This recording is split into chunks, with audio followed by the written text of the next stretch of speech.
Dadan kan? Udah selesai.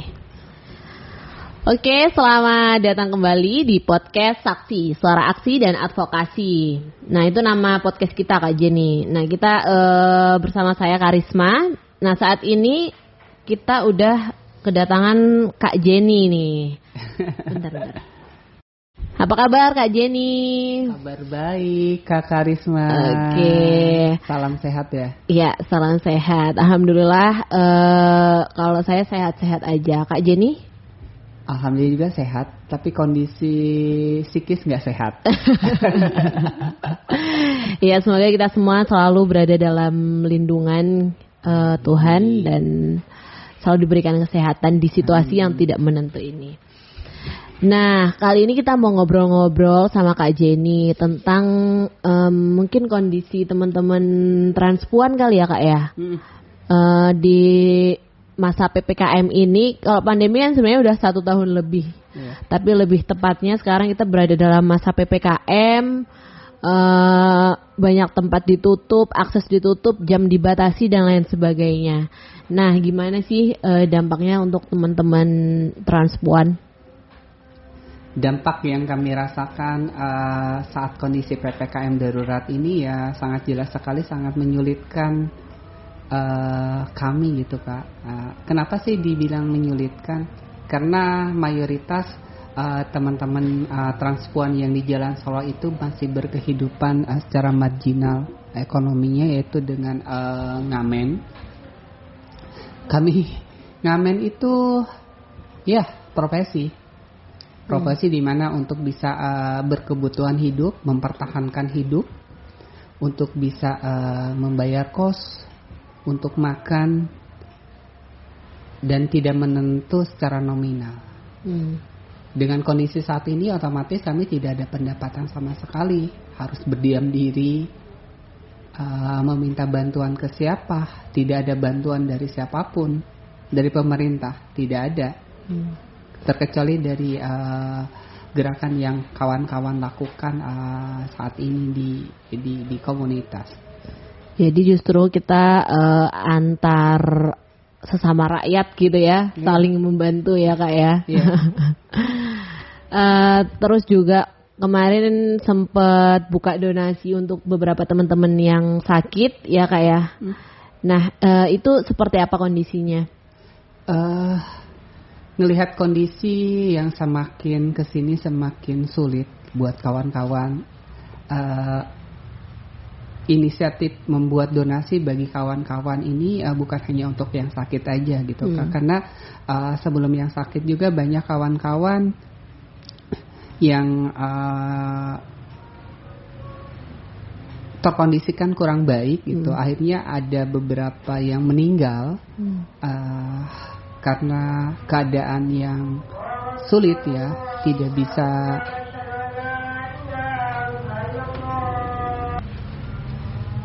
Beberapa kawan meninggal dengan kondisi yang sangat sulit, kekurangan nutrisi, sakit yang tidak ditatangani dengan baik karena layanan kesehatan juga terbatas. Itu yang membuat kita membuat donasi agar kita bisa setidaknya bisa membuat dapur umum yang dilakukan kawan-kawan untuk memenuhi kebutuhan nutrisinya gitu Kak selama PPKM darurat ini berlaku. Donasi itu bukan hanya untuk sekedar makan, tapi kami juga mensubsidi buat teman-teman bisa untuk separuh dari kosan bisa dibayarkan, karena bagaimanapun juga kami di sini perantau yang tinggal di kos-kosan yang harus dibayar. Ya, ada kebijakan dari ibu kos untuk ya mungkin ada tempo, tapi kan tidak berkelanjutan secara terus menerus. Nah, ini yang dilakukan kawan-kawan dari hasil uang donasi itu. Jadi di masa PPKM ini kita yang harusnya disuruh di rumah aja, tapi sebenarnya ada teman-teman yang justru juga di tempat tinggalnya aja belum tentu bisa bertahan gitu ya, kayak karena harus bekerja. Kalau dia nggak bekerja malah diusir dari tempatnya dan lain sebagainya ya Kak ya. Iya betul, karena ada beberapa kawan juga yang mengeluh, saya hanya diberikan waktu sekian hari untuk bisa bayar kos, kalau tidak keluar. Ya gimana mau keluar, kami kondisi di jalanan tidak ada warung makan yang buka, ke lampu merah tidak ada mobil yang berkeliaran di jalanan. Dengan kondisi saat ini pun mereka ya daripada memberi, ya buat bertahan hidup aja, yang memberi, yang biasanya memberi itu juga kan berpikir gitu Kak. Ya betul. Mau nggak mau ya dengan situasi yang sulit gini ya, satu-satunya jalan kita menggerakkan semua jaringan yang ada untuk bisa berkoordinasi untuk berdonasi bagi kawan-kawan transpuan yang terdampak PPKM darurat ini. Tapi alhamdulillahnya kalau saya lihat kemarin banyak banget juga teman-teman yang ikut membagikan postingan donasi itu kan berarti artinya banyak juga teman-teman yang mensupport nih teman-teman Waria untuk tetap survive meskipun sulit gitu. Padahal saya yakin juga teman-teman yang nge-share itu mungkin juga dalam keadaan yang sulit juga gitu. Terus juga sebenarnya kan teman-teman Waria ini juga nggak punya kayak BPJS, KIS gitu, ada nggak sih Kak? Nggak ada Kak. Gimana mau ada, identitas kependudukan aja hanya sebagian kecil yang kawan-kawan punya. Secara garis besarnya kawan-kawan yang ada di Jalan Solo ini tidak punya identitas. Masih beruntung mereka dapat kosan, diberikan kebijakan oleh tuan rumah, tidak ada identitas. Bayangkan untuk keadaan dia sakit, terus kondisi seperti ini, hanya ajalnya yang yang harus dia nunggu mungkin gitu ya, dalam arti nunggu. Karena dia ketidakjelasan secara identitas. Karena ketika mengakses identitas saja ada beberapa kendala yang dihadapi oleh kawan-kawan. Nah ini yang seharusnya pemerintah sebagai pengayom masyarakat jangan melihat sisi komunitas dia seorang transpuannya, tapi bagaimana dia seorang warga negara yang harus dipenuhi secara hak dan undang-undang yang ada diamanatkan di undang-undang itu sendiri. Gitu. Betul. Kalau di Undang-Undang Dasar kan ada bahwa anak miskin dan terlantar itu dipelihara oleh negara, gitu. Tapi pada faktanya banyak juga orang-orang yang udah miskin, terlantar, malah dikriminalisasi lagi ya kan. Gitu. Kami bukan hanya miskin lagi sebenarnya, kami udah terdampak secara di keluarga, secara diskriminasi dilakukan oleh keluarga sendiri, diskriminasi secara sosial, ditambah lagi dengan diskriminasi keadaan yang semakin kesini semakin tidak tahu. Nah ini terhimpit bertubi-tubi dong, kami 3 himpitan yang harus kami menjadi beban. Nah seharusnya beban-beban itu ya menjadi bukan tanggung jawab siapa atau gimana ya, tapi harus bisa diselesaikan. Nah yang bisa menyelesaikan siapa? Bukan hanya kami aja yang dari komunitas, tapi negara yang harus bisa memfasilitasi itu semua. Terus kan kebanyakan itu ini juga kan Kak, kayak ya menyalahkan keadaan teman-teman transpuan gitu. Ya salah siapa kayak gitu kan. Betul. Padahal sebenarnya pertama itu sudah menjadi tanggung jawab negara gitu ya untuk memberikan hak-hak dasar. Meskipun itu sebenarnya bukan sesuatu hal yang diberikan, tetapi itu adalah hak yang harusnya didapatkan sih oleh kita sebagai manusia dan warga negara. Nah, kalau aku lihat teman-teman transpuan itu kan pertama mau tinggal aja dia harus ada KTP, susah. Terus untuk tempat tinggal tuh harus bayar. Sedangkan sekarang pekerjaan menjadi terbatas. Betul. Belum lagi kalau sakit dia nggak dapet bantuan kesehatan, jaminan kesehatan nggak ada. bantuan langsung dan Tidak PKH juga nggak ada karena identitas dasarnya Tidak ada. Nggak ada juga. Terus meninggal pun masih bermasalah ya Kak ya. Betul, iya. Ada kasus kemarin ketika kawan-kawan meninggal harus menunggu 2 hari di rumah sakit. Oh. Mengkoordinasikan kepada lingkungan setempat ditolak. Mengkoordinasikan kewilayahan sesuai dengan domisili di Sleman ditolak. Melakukan lagi ke kota lewat provinsi ditolak. Sampai kawan-kawan udah menyerah gitu dengan keadaan waktu itu. Dan mau nggak mau di rumah sakit juga bukan hal yang gratis. Kita sebagai yang hidup seharusnya tidak mempermasalahkan siapa dia, bagaimana dia, asalnya dari mana. Wajib kita menguburkan orang yang sudah meninggal. Itu kewajiban kita sebagai manusia yang masih hidup. Ini udah meninggal pun disusahkan. Bagaimana peran-peran sisi kemanusiaan dalam setiap yang harusnya pemerintah itu membuka ruang agar tidak menyulitkan bagi orang-orang yang udah meninggal.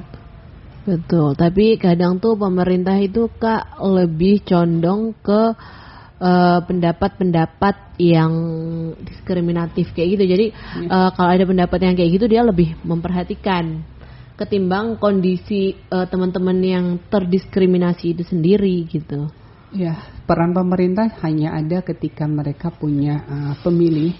Ketika ingin suatu ada pemilihan, mereka berinteraksi dengan masyarakat Madinah, termasuk dengan teman-teman kawan transpuan ya.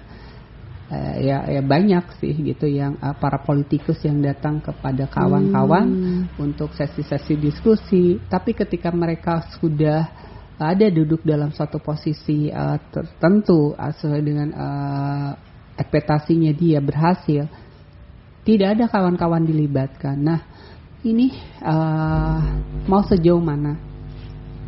Seharusnya mari kawan-kawan saat ini penuhi hak dasar sebagai warga negara, yaitu mempunyai identitas, dan mudah-mudahan pemerintah dengan ada beberapa peluang dan kebijakan yang dari pusat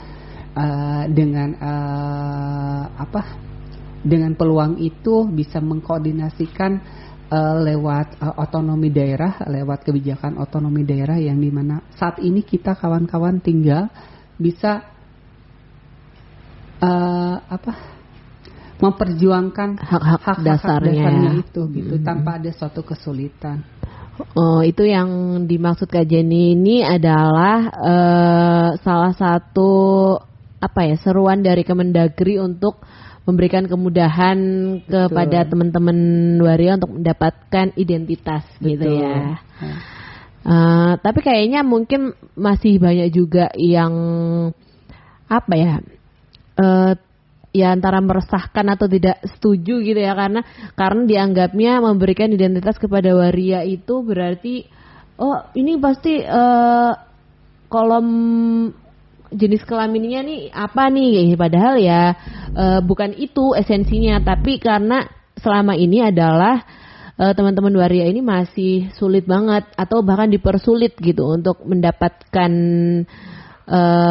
identitas diri gitu, karena beberapa persyaratan yang berdasarkan kondisinya itu sulit didapatkan juga, misalnya kayak persetujuan dari RT RW.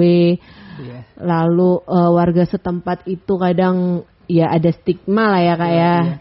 Jadi membuatnya semakin sulit gitu. Nah, tapi sekarang Kemendagri memberikan seruan apa? Nggak tahu sih ada aturannya atau enggak, kayaknya lebih ke seruan itu untuk daerah-daerah supaya lebih memudahkan juga. Karena saya pikir itu sangat penting banget sih. Tadi juga disampaikan Kak Jenny bahwa nggak dapat bantuan, nggak ada jaminan kesehatan, itu. Nah, ini kan bukan hanya sekedar seruan aja ya buat karena tiap daerah itu kan sekarang ini udah otonomi daerah, jadi tiap daerah punya suatu kebijakan tertentu. Bahkan saya juga bingung gitu Kak. kebijakan dari daerah itu dibawa ke pusat dan dilakukan oleh daerah. Seharusnya kan dari pusat memberlakukan suatu surat kepada tingkat otonomi atau apapun itu bentuknya secara administratif ya, harusnya diberlakukan gitu. Nah, kebanyakan saat ini aturan-aturan itu dibuat oleh mengkotak-kotakan gitu. Nah, adapun dengan hubungannya dengan advokasi identitas bagi kawan-kawan, betul banyak kendala, mulai dari akar rumput administratif di mana domisili tempat mereka tinggal, dengan RT RW bermasalah dengan mereka karena mereka ada yang kurang inklusif terhadap lingkungan sekitar. Ada juga yang memberikan ruang buat kawan-kawan juga. Terus dengan stigmanya waria juga berpikir pasti mereka menginginkan nama perempuan, dikategorikan perempuan. Nah, itu yang selalu ada di benak para birokrat itu. Sebenarnya cukup satu hal, ketika dia mengurus administrasi, lakukan sesuai dengan prosedur, sesuai dengan administrasi, dan berikan ruang kepada mereka untuk menyelesaikan administrasi itu. Tanpa dipersulit-sulit ya Kak ya? Betul, iya. Jadi sebenarnya simpel gitu. Jadi kawan-kawan bisa berpikir secara luas lagi, bisa berinklusi dengan lingkungan akar rumput administratif. Kedua, dengan administratif juga tidak ada stigma negatif terhadap kawan-kawan juga gitu. Iya benar-benar.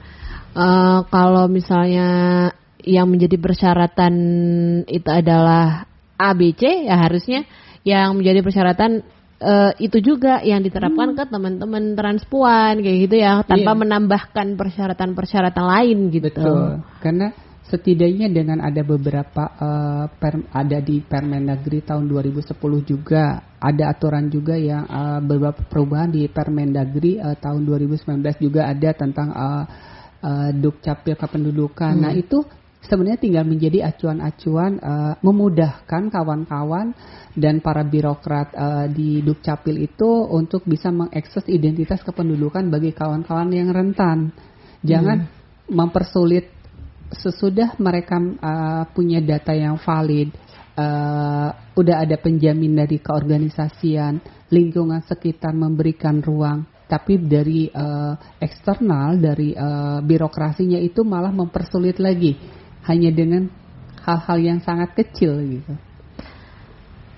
Kalau pengalaman Kak Jenny untuk mendapatkan identitas itu kayak gimana? Nah, dulu saya ada 2 kali ya. Pertama ketika tahun 2014 saya melakukan advokasi dengan kawan-kawan yang udah mendapatkan KTP lewat jalur ini percobaan dari Kabupaten Sleman, Dukcapilnya Sleman. Tapi waktu itu saya ditolak dengan alasan kurang administratif assessment atau apa gitu ya. Kedua, saat ini melakukan dengan saya meminta surat pengantar dari RT RW setempat, terus dilampiri dengan KK, dilampiri dengan ijazah yang saya punya. Ini harus menunggu satu lagi surat dari salah satu instansi sebagai pelengkap ke instansi yang berikutnya. Nah, satu instansi ke instansi berikutnya ini kadang kurang sinkron gitu Kak. Karena yang mereka lihat assessment yang terlalu lama, seharusnya dipermudah dengan assessment itu. Karena saya punya kelengkapan sesuai dengan arahan dari Ditjen Dukcapil Kemendagri dan sesuai dengan peraturan Kemendagri tahun 2010 tentang kependudukan. Sebenarnya ini masih bisa dilakukan untuk mendapatkan identitas kependudukan, karena saya belum melakukan perekaman IKTP, tidak pernah. Selama ini beberapa periode ganti presiden saya tidak memenuhi hak sebagai warga negara gitu Kak. Bahkan kesempatan-kesempatan yang diberikan dari jaringan relasi, termasuk sekolah para regal saya juga, saya tidak memakai identitas KTP. Saya dengan kebijakan dari LBH Jogja saya diberikan surat rekomendasi dari kelembagaan Yayasan Kebaya sebagai yang kompeten payung hukum saya. Akhirnya saya bisa melakukan kegiatan dengan mengikuti sekolah pararegal tersebut. Adapun dengan peluang untuk mendapatkan pelatihan UMKM. Nah ini kan ketika kawan-kawan diberikan pelatihan UMKM, sedikit mengikis perihal tentang transpuan yang selalu bekerja pada sektor ngamen, prostitusi, dan salon. Kenapa enggak mereka juga bisa jualan? Saat ini saya belajar jahit, membuka peluang jahitan dengan membuat pouch, dompet, tote bag. Itu seharusnya pemerintah melihat, oh ini dia bisa berkarya, bisa membuat home industry, bukan hanya untuk komunitas, tapi bisa untuk memperkerjakan orang-orang.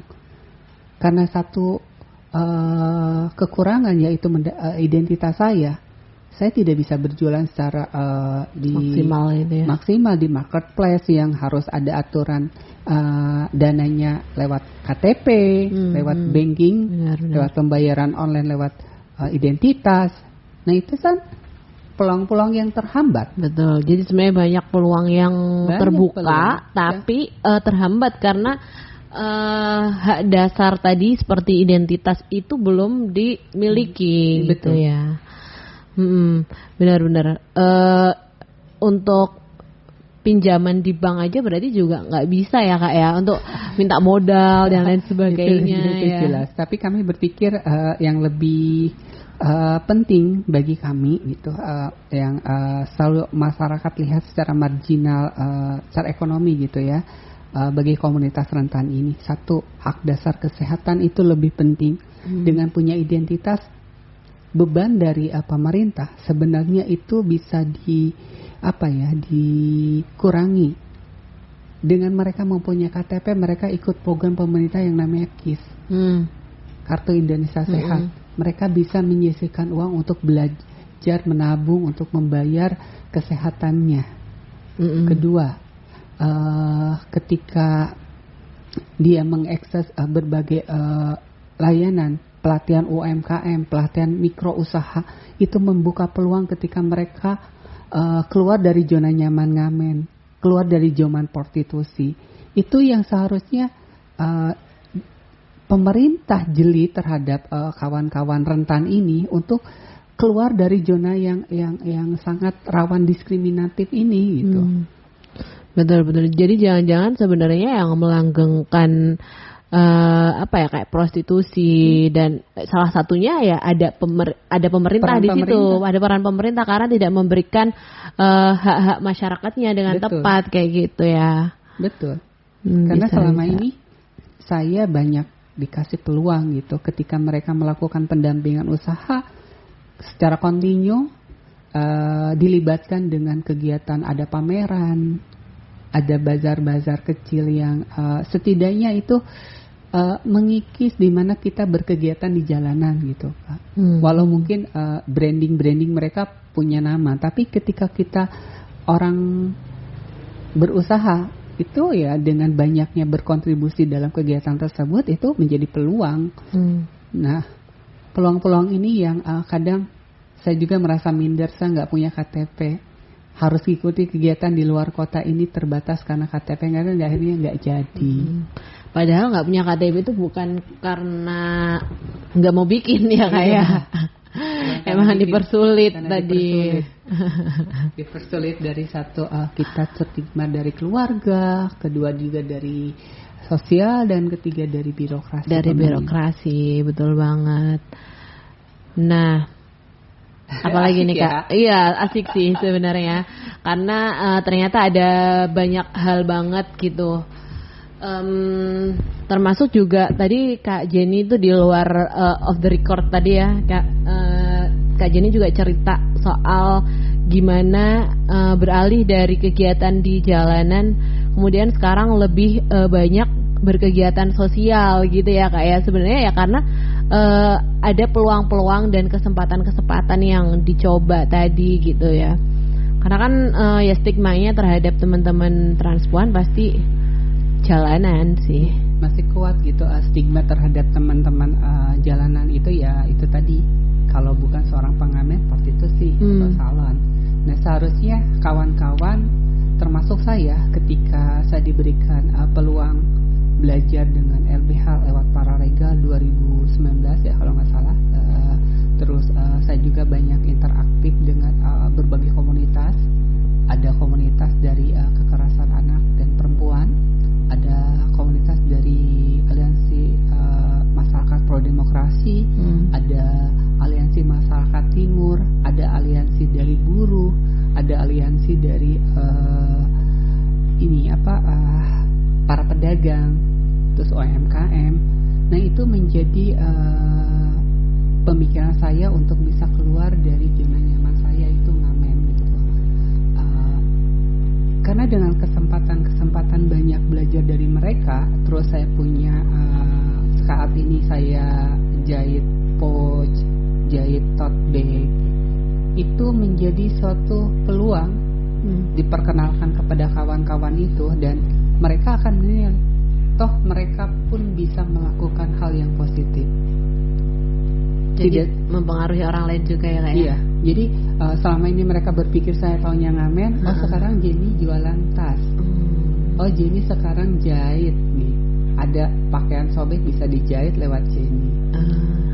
Nah itu menjadi hal kecil yang positif buat saya, dan mudah-mudahan kawan-kawan juga yang masih bekerja malam di prostitusi terus ngamen, ada peluang untuk masa depan yang lebih dari itu gitu. Kalau kita hanya melakukan kesenangan duniawi secara perilaku, tidak akan ada habisnya. Tapi ketika kita berbicara tentang prestasi, tentang apa yang kita buat perubahan, bukan buat diri kita aja, buat orang lain, orang akan kenal kita,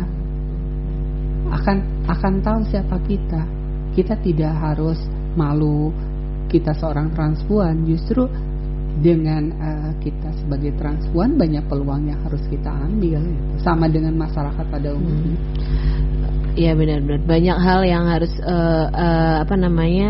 bisa dicapai juga secara aku pengen juga deh sama dengan yang lain, sebagai bentuk pembuktian juga kali ya Kak ya. Nah itu tadi kayak gini Kak, pandemi ini mulai dari tahun 2020 kemarin. Ketika orang lain di pinggir saya, mereka kelaparan. Mereka sebagai suami istri yang kerja di sektor travel, karena pandemi ini otomatis kan pariwisata lumpuh ya. Betul, mereka tidak punya pendapatan. Apalagi Jogja ini sangat pariwisata banget. Dan kami waktu itu juga melakukan kegiatan donasi, pengumpulan donasi bagi kawan-kawan, dan saya juga berinteraksi baik dengan orang-orang yang pernah saya kenal, dan mereka menitipkan bantuan buat saya dan buat kawan-kawan. Beras yang seharusnya dibagikan ke kawan-kawan, kami lakukan juga diberikan kepada tetangga-tetangga sebelah kami yang sama-sama kelaparan. Kami bikin dapur kecil umum yang kita masak rame-rame. Itu sebenarnya membuka lingkungan sekitar, bahwa kawan-kawan transpuan aja peduli dengan tetangganya. Itu sebagai cermin di mana kita bisa beradaptasi dengan lingkungan. Bukan karena pandemi ini aja, tapi pandemi ini mengajarkan kita tidak eksklusif dengan komunitas. Betul. Tapi kita harus berinklusi dengan lingkungan gitu. Keren sih Kak. Ini tadi ya, jadi justru sebenarnya yang eksklusif itu mungkin ya sebagian orang-orang pada umumnya ya, yang karena tidak membuka ruang terhadap teman-teman yang berbeda kayak gitu. Justru teman-teman transpuan ini malah juga nggak cuman ke komunitasnya aja, nggak cuma peduli ke komunitasnya aja, tapi juga peduli ke sesama yang membutuhkan nih ya, yang membutuhkan siapapun tanpa terkecuali lingkungan di sekitar kita. Kita semakin peka terhadap lingkungan, kita juga akan paham siapa diri kita. Betul.